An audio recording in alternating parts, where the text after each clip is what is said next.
Le service de gynéco-obstétrique et médecine de la reproduction se divise en 3 unités. La première, c'est la maternité, où nous avons accueilli 3 011 bébés exactement en 2015. La deuxième, c'est le service de chirurgie gynécologique et de gynéco classique. Et la troisième, c'est le service d'AMP.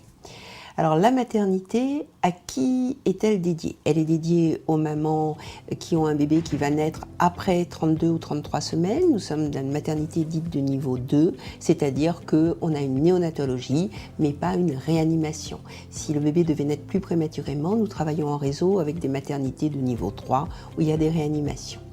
Sinon, on suit les patientes ici à partir du début de la grossesse si elles le veulent, ou elles peuvent être suivies par leur gynécologue en ville dans le cadre d'un réseau, et elles arrivent ici après 28 semaines effectivement.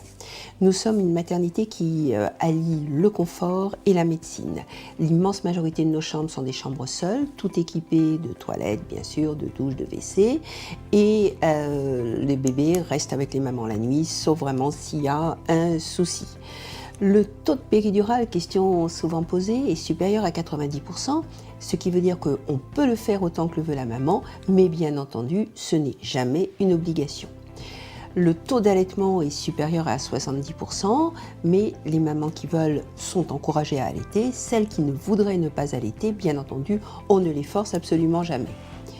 Question que se posent souvent les patientes à juste titre, est-ce que les médecins sont sur place? Alors tous les médecins sont sur place. Le gynécologue, l'anesthésiste et le pédiatre dorment sur place. Et les accouchements normaux sont faits par les sages-femmes qui sont les véritables praticiennes de l'accouchement. Les césariennes, les autres interventions, les forceps, les ventouses sont faits par les médecins. Point important, nous sommes une maternité publique, ce qui veut dire que l'accouchement est pris en charge à 100%, qu'il n'y a aucun honoraire. Seule la chambre seule est à régler, il y a un supplément qui est pris en charge par la majorité des mutuelles. Bien sûr, les papas sont les bienvenus. Ils peuvent non seulement assister à l'accouchement, mais s'ils le souhaitent, dormir avec leur femme et leur bébé. C'est effectivement possible, sous réserve de respecter les chartes de l'accompagnant. Le service de chirurgie accueille la chirurgie gynécologique classique, la chirurgie gynécologique de l'infertilité, et puis spécificité, nous faisons beaucoup de chirurgie ambulatoire, c'est-à-dire que la malade rentre le matin et sort le soir. Et là, on est à près de 80% de chirurgie ambulatoire. C'est quand même beaucoup plus confortable d'être chez soi avant et après l'intervention. Et enfin, notre service d'assistance médicale à la procréation est un des plus anciens de France, puisque c'est le service de Sèvres qui a déménagé en mars 2015 sur Saint-Cloud, et c'est à Sèvres que nous avions obtenu la conception puis la naissance du deuxième bébé éprouvette français, Alexia, en 1982.